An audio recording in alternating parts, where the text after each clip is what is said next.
दोनों पसलियों को दबाते हुए। जब हाथ ऊपर जाएंगे तो इनमें आप खींचेंगे, इनहेल करेंगे कि आपके जो थॉट बहुत तेजी से चल रहे थे अचानक से एकदम ड्रॉप हो जाएंगे। क्या मेरी तरह आपको भी लगता है कि आज का जीवन हमारा सुविधाएं, विकास और लाइफ स्पैन के मामले में ओवरऑल हेल्थ पुअर हुई है? आज से 30-40 साल पहले जो तनाव और डिप्रेशन वह आज स्कूल जाने वाले बच्चों के लिए बहुत आम बात। लगभग 90% बच्चे तनाव में हैं। तनाव का विषय क्या है वो अलग हो सकता है, बल्कि उनमें हार्ट अटैक भी अब देखने को आ रहा है। 10 से 15 साल के बच्चों में हार्ट फेल्योर की प्रॉब्लम्स आ रही हैं। वो आज बच्चों में हो रहा है। क्यों हो रहा है? इस बात नई नई बीमारियों का इलाज हमने ढूंढा है कि हमसे एक पीढ़ी पहले के लोग जीवन की गुणवत्ता में कमी आई है। हमेशा थकावट, नींद का ना आना, छोटी छोटी बातों पर तनाव, खुशी का महसूस न होना, उत्साह का महसूस न होना, किसी भी बात में मन न लगना, एकाग्र न होना नहीं है। मित्रों, हम सब इससे अलग होना चाहते हैं। नमस्कार दोस्तों, मैं हूं रविशंकर और लाइफ सिग्निफाई के इस प्लेटफॉर्म पर हम ऐसी ही जीवन की एकदम उपयोगी और सीधे सीधे जीवन की गुणवत्ता को प्रभावित करने वाली बातों पर हम लोग अपना वीडियो बनाते हैं और ये कोशिश करते हैं कि आपको वो तरीका बता सकें जिससे आप अपने जीवन को बेहतर बना सकें। क्योंकि खुश रहना, सफल होना, हमेशा उत्साह से भरे रहना ये आपका अधिकार है और हर व्यक्ति को ऐसा ही होना चाहिए। आदर्श जीवन यही है। अगर नहीं हो पा रहा है तो कहीं ना कहीं गलती हो रही है। वह गलती क्या है, ये हमारे आज के वीडियो का विषय है। मित्रों, हम देखते हैं कि आज प्रदूषण चारों ओर है। कोई भी ऐसी चीज़ नहीं है जिसे हम कह सकें कि यह प्रदूषित नहीं है। हवा और पानी, भूमि जो नेचर का हिस्सा है वो भी प्रदूषित है। हमारे द्वारा बनाई गई सारी चीज़ें तो हैं ही। मिलावट आम बात है। शायद कोई व्यक्ति यह कह सके कि वह मिलावट से रहित पूरा भोजन उसका है, कोई गारंटी नहीं है। हम कुछ भी खाते हैं।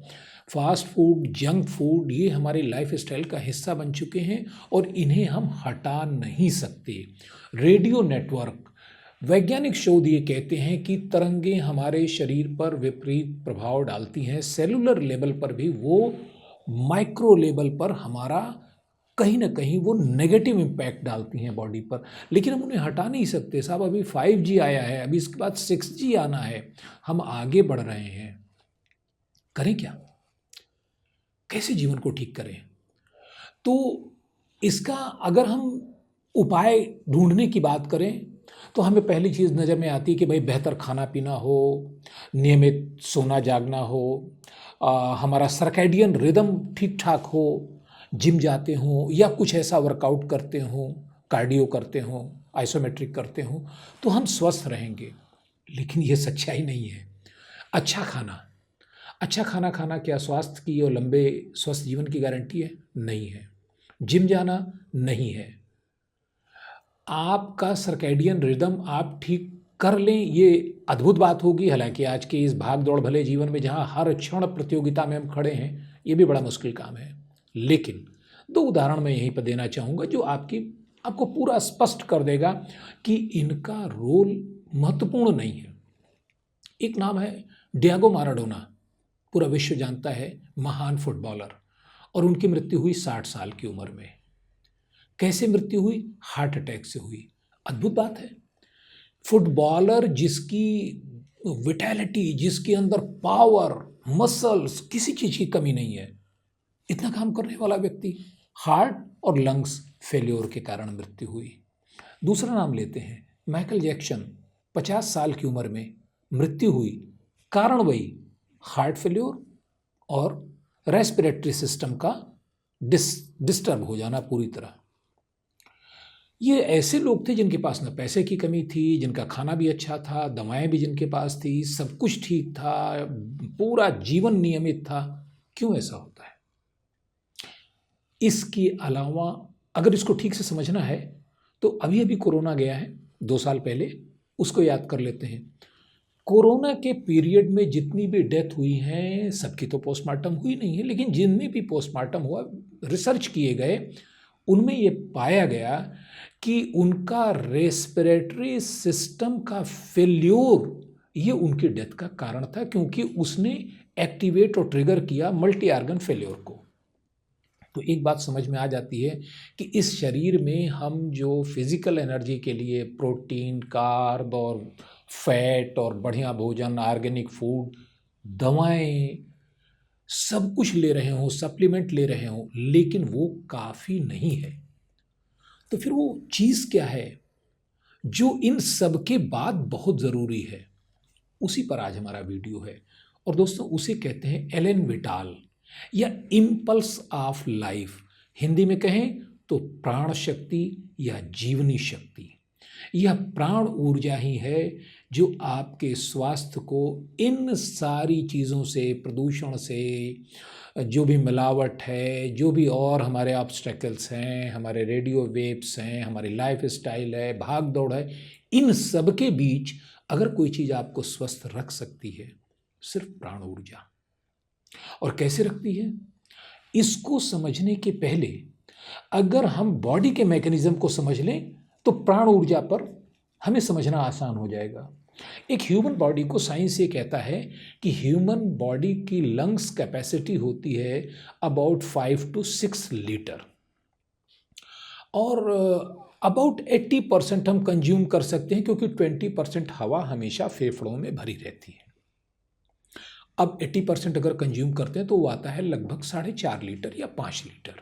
ठीक है, ये जो 4.5-5 लीटर ब्रीथ हम लेते हैं, इसमें सिर्फ 20% ऑक्सीजन होती है, यानी अधिकतम 800 मिलीलीटर से 1 लीटर ये ऑक्सीजन पर ब्रीथ हमें जानी है।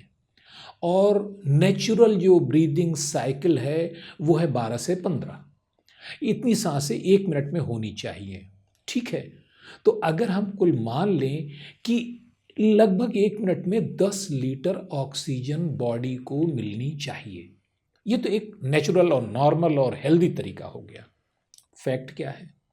फैक्ट ये है कि हम तो अपनी सांसों को ग्रांटेड लेते हैं।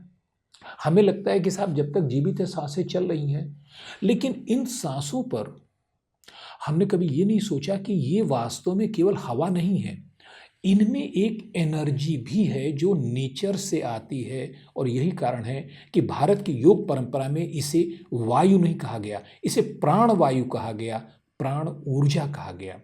ये प्राण ऊर्जा, यूरोप में इसे एलन विटाल के नाम से भी कहा गया, इम्पल्स ऑफ लाइफ के नाम से भी जाना गया। लगभग सभी जिन्होंने इस पर काम किया, ऐसे सभी विद्वान लोगों ने हर सभ्यता में ये पाया कि एक पूरे के पूरे हमारे वातावरण में, हमारे पूरे के पूरे नेचर में ऊर्जा हर जगह मौजूद है, और वह ऊर्जा हमारी सांसों के साथ हमारी बॉडी में आती है। बॉडी उस ऊर्जा को कैप्चर करती है और सांसों को वापस कर देती है, क्योंकि 20% ऑक्सीजन के बाद 80% हमारा बाहर जाना है। बट महत्वपूर्ण बात यह है, क्या हर बॉडी ऐसा करती है? उत्तर है नहीं। पहली चीज तो आज की दुनिया में आप अपना भी चेक करके देखिए, लगभग लंग्स कैपेसिटी 50% बची है। 2 लीटर आप छोटी छोटी सांसें ले रहे हैं, उथली सांसें ले रहे हैं। 1 मिनट में 10 से 15 बार जो सांसें होनी चाहिए साहब, वो 20 से 25 बार चल रही हैं। क्यों? क्योंकि हमारे लंग्स की कैपेसिटी हमने घटा दी है। और लंग्स की कैपेसिटी जब घटा दी है तो जो हमें 1 मिनट में लगभग 10 लीटर के आसपास ऑक्सीजन चाहिए थी, वो सप्लाई कितनी हो रही है? मुश्किल से 3 या 4 लीटर। और ध्यान दीजिएगा, उस 10 लीटर आइडियल ऑक्सीजन में से हमारे लिवर को चाहिए था 20%, 2 लीटर। हमारे ब्रेन को चाहिए 18%, मतलब लगभग 2 लीटर। हमारे हार्ट को चाहिए 15%, लगभग 1.5 लीटर। हम दे ही नहीं रहे हैं साहब। अगर हम उन्हें इतना दे नहीं रहे हैं तो चलना तो उन्हें इसी से है, क्योंकि जो हम खाते हैं वो हमारी मसल्स के लिए, हमारे बोन्स के लिए और टिश्यूज़ के लिए तो ठीक है, लेकिन इसके अलावा ऑक्सीजन नाम की भी एक चीज़ है जो ब्लड के जरिए हर सेल को चला रही है। हमने उसी को कर्टेल कर दिया है। और विज्ञान ये भी कहता है कि अगर ऑक्सीजन ब्लड में 95% से कम है या 90 के नीचे जहां आ गया, अब हाइपोक्सिया के शिकार हैं, यानी मल्टी ऑर्गन फेल्योर की ओर जा रहे हैं। इतनी खतरनाक स्थिति में हम जी रहे हैं। हवा में प्रदूषण की स्थिति ये सब, एक्यूआई खराब है हर बड़े शहर का, अब तो गांव में भी। अगर बहुत दूरस्थ गांव है, रिमोट विलेज है तो ठीक ठाक है, पहाड़ों पर ठीक ठाक है, लेकिन अगर आप शहरों के आसपास के गांव की बात करें, एक्यूआई वहां भी खराब है, यानी ऑक्सीजन का परसेंटेज घट गया है। अब करेंगे क्या? ऑक्सीजन चेंबर आ गए हैं, लेकिन क्या करेंगे हम? क्या उन्हें साथ ले लेके घूमेंगे? नहीं, हमें अपने बॉडी सिस्टम को समझकर इसे अगर हम मजबूत कर लें, अपने मैकेनिज्म को स्ट्रेंथन कर लें, तो फिर ये सारी जितनी भी समस्याएं मैंने बताई हैं, इनका कोई मतलब नहीं है। हम बातें कर रहे हैं प्राण ऊर्जा की। ये जो प्राण ऊर्जा है, ये शारीरिक ऊर्जा से कैसे अलग होती है, पावर और स्ट्रेंथ से कैसे अलग होती है, इसको समझना है तो बड़ा आसान तरीके से हम देख लेते हैं। आपने देखा होगा कि बहुत बलशाली और बड़े मजबूत, बड़े लंबे डील डॉल वाले व्यक्ति भी एक्टिव नहीं हो सकते। ऐसा हो सकता है कि वो एक्टिव ना हो, लेथार्जिक हो। और बहुत पतला दुबला आदमी भी उसमें इतना हर समय उत्साह देखेंगे कि सुबह से शाम तक वो काम कर लेता है। अब यहाँ पावर जो बॉडी की है वो एकदम अलग चीज़ हो गई है, और काम करने या एक्टिव रहने या हमेशा कुछ न कुछ करते रहने की जो क्षमता है वो कहाँ से आ रही है? वो प्राण ऊर्जा से आ रही है। ये प्राण ऊर्जा दरअसल बॉडी की एक ऐसी आंतरिक शक्ति होती है जो 3 स्थानों पर एकत्र रहती है। पहला तो है कुंडलिनी, जो मूलाधार में होती है। उसके बाद है नाभि चक्र, और इसके बाद है सेलुलर लेवल पर जनरेटर या पावर हाउस है, तो वहाँ इकट्ठा रहती है। और ये काम कैसे करती है? ये काम करती है आपके प्रत्येक बॉडी पार्ट को एक्टिवेट करने का, ट्रिगर करने का। आप में पावर है लेकिन काम करने की इच्छा नहीं है, क्या करेंगे आप? वो इच्छा कहाँ से लाएंगे? वो इच्छा काम करने की, आपको उठा के खड़ा कर देने की, ये केवल प्राण ऊर्जा से आती है। कभी कभी हमारे न चाहते हुए भी एक्टिवेट हो जाती है। जैसे अगर हम बहुत थके हुए हैं, हम एकदम सोने जा रहे हैं, अचानक हमारे पास खबर आती है कि हमारा कोई बहुत खास आदमी या जो हमारा दोस्त है वो किसी मुसीबत में है, उसे तत्काल हमारी ज़रूरत है, तो आप देखेंगे कि हमारी थकावट दूर हो जाती है और हम एकदम से पूरी तरीके से एकदम एनर्जेटिक अपने को फील करने लगते हैं। ये एनर्जी फिजिकली तो नहीं आनी चाहिए, क्योंकि फिजिकली एग्जॉस्टेड है, टायर्ड है आदमी। ये आती है अंदर से प्राण ऊर्जा के जरिए।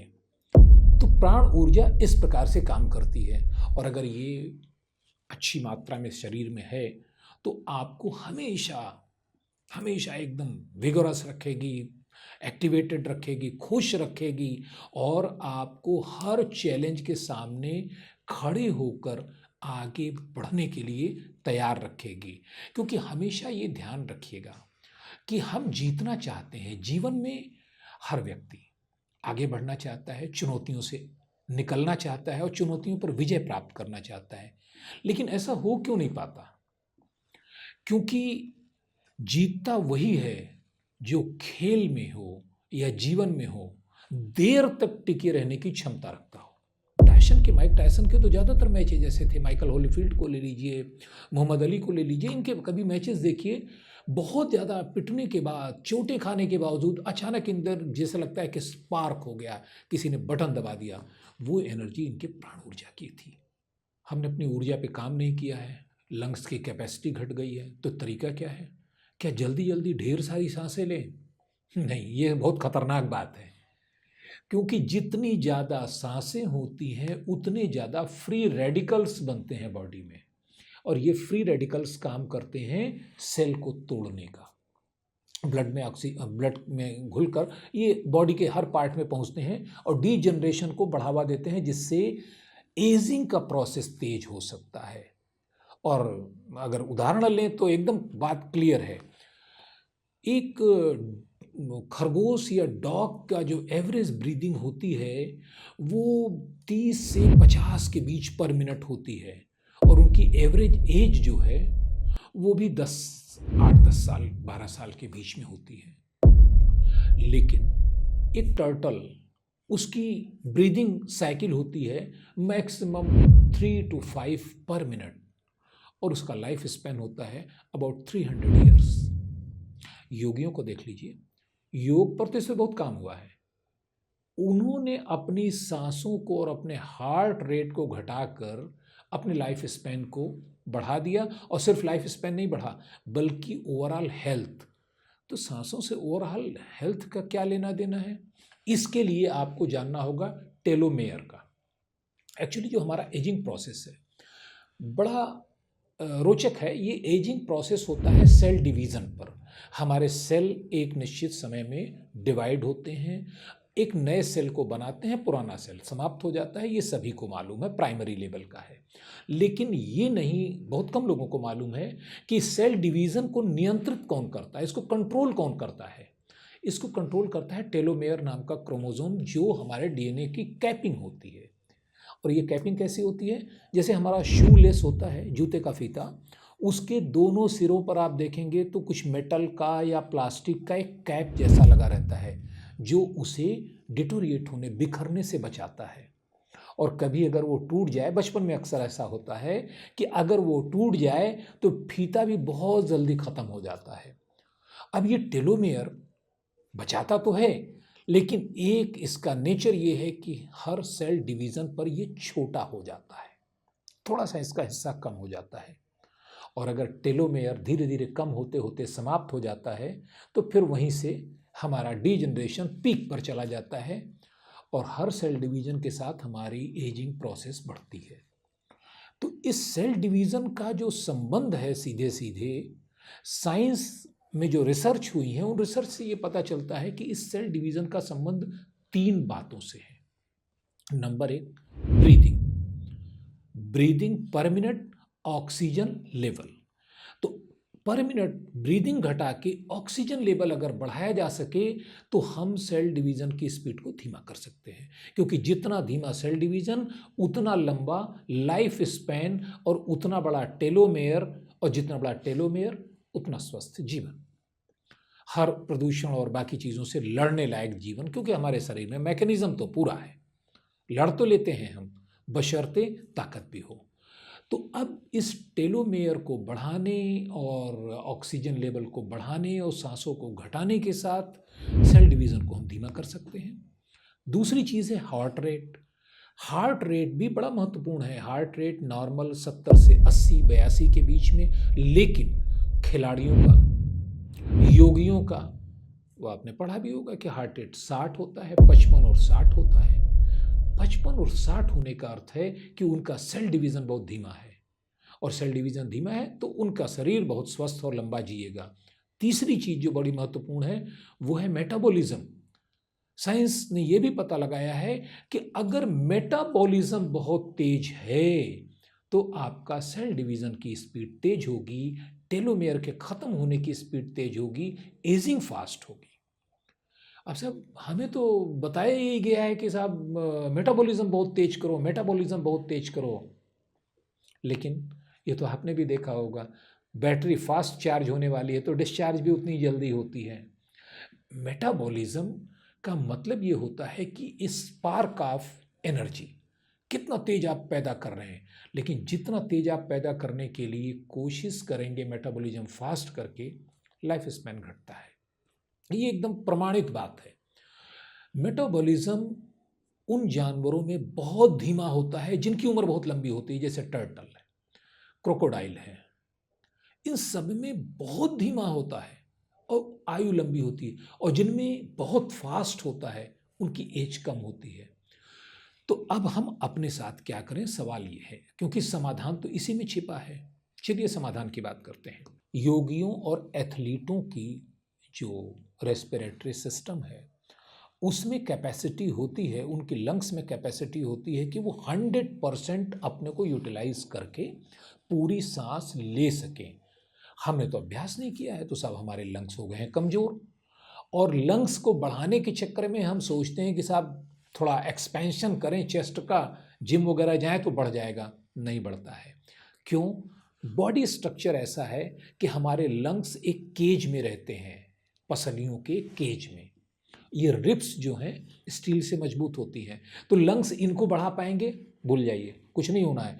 लंग्स को बढ़ना होता है तो वो बढ़ेंगे नीचे की ओर, एंड वहाँ पर है डायफ्राम। और डायफ्राम बहुत लचीला गुब्बारे की तरह होता है, लेकिन हमारी गलत आदत, हम सांसें जल्दी और छोटी छोटी इस ढंग से जो सांसें लेते हैं, उसका नतीजा ये होता है कि डायफ्राम मूवमेंट नहीं करता, और मूवमेंट नहीं करता तो स्टिफ हो जाता है, तो उधर से भी कम हो जाता है। अब अगर आपको सांसों को बढ़ाना है तो डायफ्रागमेटिक ब्रीदिंग को सीखना होगा। ये ब्रीदिंग की वो तकनीक है जिसमें हमारे फेफड़े, लंग्स कैपेसिटी को अपना पूरा यूटिलाइज करते हुए नीचे की ओर जाते हैं, लीवर की ओर जाते हैं, डायफ्राम फैलता है, और इसको नेवल ब्रीदिंग के नाम से भी जानते हैं, स्टमक ब्रीदिंग के नाम से भी जानते हैं। यही सिर्फ एक ऐसी प्रक्रिया है जो आपकी ब्रीथ को गहरा करती है। और याद रखें कि जितनी ब्रीथ गहरी होगी, ऑक्सीजन उतनी ही ज़्यादा आपकी बॉडी में जाएगी, उतनी ही लंबी छोटी ब्रीथ आपकी कम हो जाएगी। मतलब आपको ज़रूरत नहीं पड़ेगी पर मिनट, तो पर मिनट आपकी ब्रीथ घट के 8 से 10 हो जाएगी। जो अभी 10 से 15 है वो 8 से 10 हो जाएगी। और अगर 8 से 10 हो गई तो फिर तो काम बन गया। तो इसको कैसे करें, इसको हम लोग जानते हैं। अपनी ब्रीदिंग साइकिल को ठीक करके अपने ऑक्सीजन लेवल को बढ़ाने के लिए और अपने सेल डिवीज़न को नियंत्रित करने के लिए, ओवरऑल हेल्थ को इम्प्रूव करने के लिए, एंजाइटी, टेंशन, डिप्रेशन को कम करने के लिए, दूर करने के लिए, ओवर थिंकिंग को स्टॉप करने के लिए ब्रीदिंग का वह तरीका अपनाया जाता है जो बहुत वर्षों से प्रयोगों के द्वारा पूरी तरह सिद्ध है, साइंस भी इसका प्रयोग कर रहा है। उसमें सबसे पहला चरण, आप खड़े हों किसी भी खुली हवा में, और उसके बाद आप अपने कपड़े ढीले रखें, टाइट कपड़े ना पहने, बॉडी को रिलैक्स ढीला कर लें, 2-3 गहरी सांसें ले लें, और उसके बाद फास्ट ब्रीदिंग का अभ्यास करें। ये फास्ट ब्रीदिंग इसलिए ज़रूरी है कि जैसे आप जिम करने के पहले वार्म अप करते हैं, उसी तरह लंग्स की कैपेसिटी को यूज़ करने के लिए वार्म अप है। ये फास्ट ब्रीदिंग 1 मिनट से ज़्यादा नहीं होती है। आप चाहे तो कपालभाति कर सकते हैं जिसमें बैठ के करते हैं, या विंग्स ब्रीदिंग कर सकते हैं जिसमें हाथों को इस प्रकार से उठा के और नीचे लाते हुए सांसों को छोड़ा जाता है, दबाते हुए, दोनों पसलियों को दबाते हुए। तो ये जो तरीका है कि आपने नाक से सांस ली और मुंह से छोड़ दिया। गलती से मुंह से सांस नहीं लेनी है, नाक से ही ब्रीदिंग करनी है, नॉस्ट्रिल ब्रीदिंग करनी है। जब हाथ ऊपर जाएंगे तो इनमें आप खींचेंगे, इनहेल करेंगे, हाथ नीचे, एक्सहेल करेंगे। ये ज़्यादा से ज़्यादा 1 मिनट करना है। ये आपके शरीर में एक प्रकार का ब्लड सर्कुलेशन तेज करके आपके लंग्स को पूरी तरीके से वार्म अप कर देता है। 1 मिनट के बाद 1 मिनट का पॉज दीजिए, और 1 मिनट का पॉज देने के बाद बॉडी को रिलैक्स होने के बाद नॉर्मल ब्रीदिंग करते रहिए। उस 1 मिनट के दौरान कुछ भी नहीं करना है, जैसे आपकी ब्रीदिंग चल रही है। फिर हम शुरू करते हैं बॉक्स ब्रीदिंग। बॉक्स ब्रीदिंग वह तकनीक है जिसमें हम अपनी ब्रीथ को एक पूरे रिदम में लेके चलते हैं। 4 4 4 4, 4 सेकंड में इनहेल करना है, 4 सेकंड उसे होल्ड करना है, अगले 4 सेकंड में उसे एक्सहेल करना है, और एक्सहेल करने के बाद 4 सेकंड फिर रुकना है, श्वास को बाहर ही छोड़ देना है, 4 सेकंड के बाद लेना है। 1 to 4 की काउंट पर हम सांस लेंगे।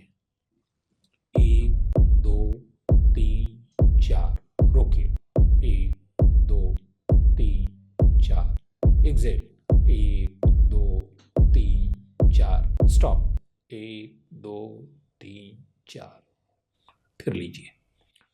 एक सर्किल 16 सेकंड का होता है, और इसे मैक्सिमम 2 से 3 मिनट, 2 से 3 मिनट में आपका जो सबसे बड़ा फर्क आएगा, आप देखेंगे कि आपके जो थॉट बहुत तेजी से चल रहे थे, दिमाग में हर तरह के विचार चल रहे थे, वो अचानक से एकदम ड्रॉप हो जाएंगे। क्योंकि ये आपकी बॉडी को पूरी तरीके से एक मशीन की तरह पूरा चलाने लगता है रिदम में। और जब सांसें रिदम में होती हैं तो बॉडी के जो फिजिकल रिदम है वो उसके साथ मैच कर जाती है। और अगर ये मैच दोनों कर जाती हैं तो ओवर थिंकिंग खत्म हो जाती है। इसका सबसे बड़ा लाभ ये होता है ओवर थिंकिंग, और काफ़ी हद तक जो आपका नर्वस सिस्टम का जो डिस्टरबेंस है या उसका कोई परेशानी है, उसे ये बहुत बढ़िया ठीक करती है बॉक्स ब्रीदिंग। लेकिन बॉक्स ब्रीदिंग आप लगातार नहीं कर सकते, बॉक्स ब्रीदिंग करनी भी नहीं चाहिए, क्योंकि इसका काम सिर्फ इतना है कि आपकी बॉडी को लॉन्ग ब्रीदिंग के लिए तैयार करें। आपको जो हर समय करने वाली ब्रीदिंग होगी वो तीसरी ब्रीदिंग है। ये 2 चरण करने के बाद तीसरे की प्रैक्टिस हम लोग करेंगे, और वो प्रैक्टिस है डीप बेली ब्रीदिंग, जिसे हम साइन वेव ब्रीदिंग भी कहते हैं। डीप बेली ब्रीदिंग में एक हाथ अपने चेस्ट पर रखना है, बायां हाथ, और एक अपनी बेली पर, जो बेली बटन है या जिसको नाभि कहते हैं, नेवल पॉइंट पर रखना है। अब आपको ध्यान ये देना है कि जब आप इनहेल करेंगे, इनहेल हमेशा नाक से ही करना है, उसमें दोबारा कहने की कोई ज़रूरत नहीं है। नाक से जब इनहेल करेंगे तो आप देखेंगे कि आपका पहले चेस्ट फूलता है, वो नहीं करना है। ये सीना बड़ा करने वाली जो अभी हम लोगों की जो चल रही है पैरामीटर हमारे कि स्वास्थ्य का, कि सीना कितना बड़ा है, पहले नहीं था। और स्वास्थ्य के हिसाब से भी ये ज़रूरी नहीं है। आपकी बेली फूलना चाहिए। क्यों? क्योंकि बेली बटन वह बटन है जहाँ से जीवन जन्म के पहले से जुड़ा रहता है। बच्चा माँ के पेट में रहता है, वही एक पॉइंट होता है जहाँ से वो माँ के द्वारा जुड़ा रहता है गर्भनाल के जरिए, और सब कुछ उसे वहीं से मिलता है। यानी वो ऐसा पॉइंट है जो बॉडी के हर पार्ट को सप्लाई करने में सक्षम है। लेकिन चूंकि बाद में हमने खाना पीना अपना इस तरीके से कर दिया कि एक बड़ी सी जो है फैट बेली हम लेके बैठ गए, उसका मूवमेंट खत्म हो गया। और नेवल पॉइंट का मूवमेंट खत्म होने का मतलब है कि आपका नर्वस सिस्टम अफेक्टेड होगा, कमजोर हो जाएगा। आपके बॉडी के हर पार्ट तक पहुंचने वाली जितनी नाड़ियां हैं, वो नाड़ियां भी सो जाएंगी, क्योंकि आप उनका यूज नहीं कर रहे हैं, उनको एक्टिवेट नहीं कर रहे हैं। एक्टिवेट तो नाभि से ही होना है।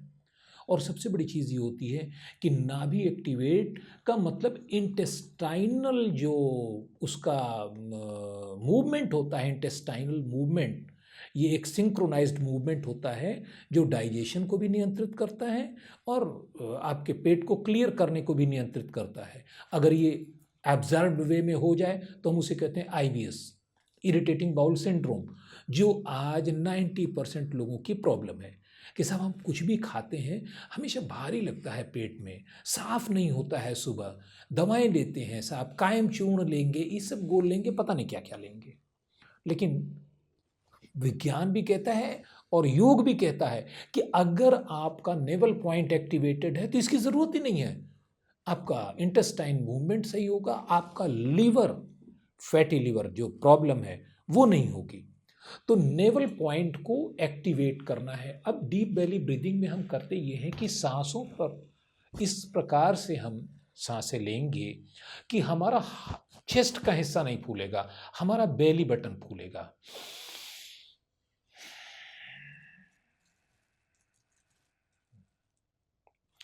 एक्सेल करेंगे, बेली अंदर जाएगी। डीप ब्रीदिंग करेंगे,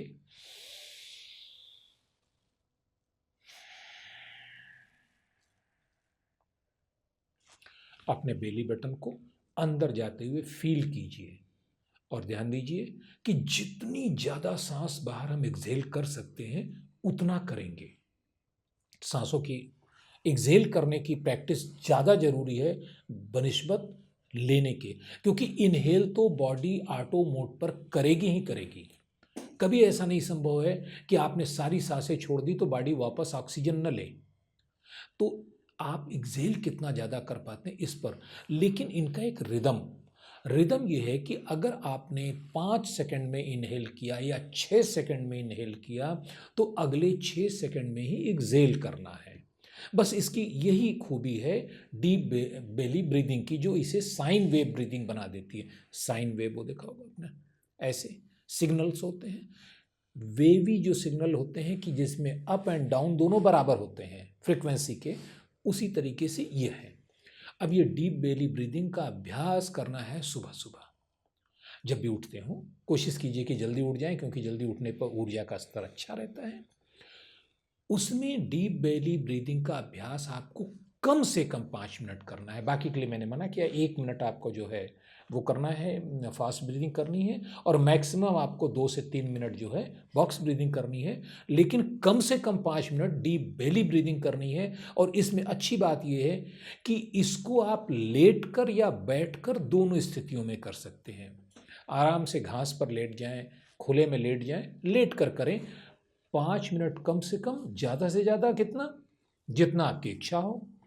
और बल्कि मैं तो ये भी सजेस्ट करता हूँ कि इसको अगर सिंक्रोनाइज ब्रीदिंग के रूप में आप यूज़ कर लें, जिसको हम ताई ची भी कहते हैं। डीप बेली ब्रीदिंग का ही एक और वर्जन है। वो वर्जन ये है कि हम इसे सिंक्रोनाइज कर देते हैं मूवमेंट के साथ।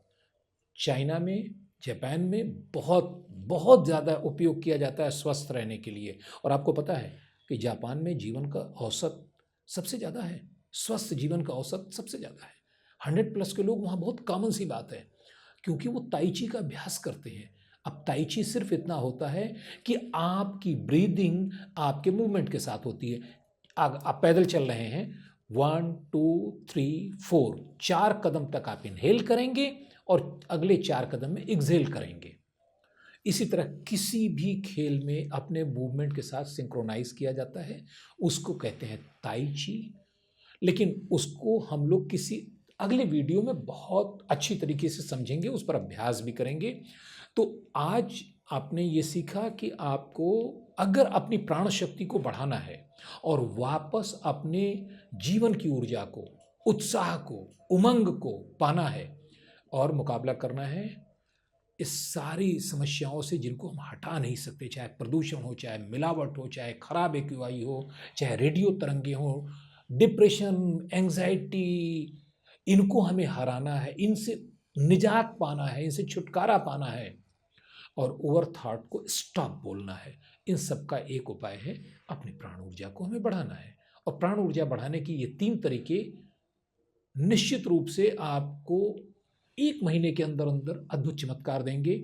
अपने अनुभव से अवश्य बताइएगा, क्योंकि उससे हमें ये संकेत मिलेगा कि आपको और क्या हमें बताना है, ढूंढ के कहाँ से लाना है। भारतीय परंपरा से, विज्ञान से, शोधों से हम सब आपके लिए लाएंगे, क्योंकि हमारा मकसद एक ही है कि हम आप बेहतर, सफल और खुश जीवन जिए। धन्यवाद। जय हिंद, जय भारत।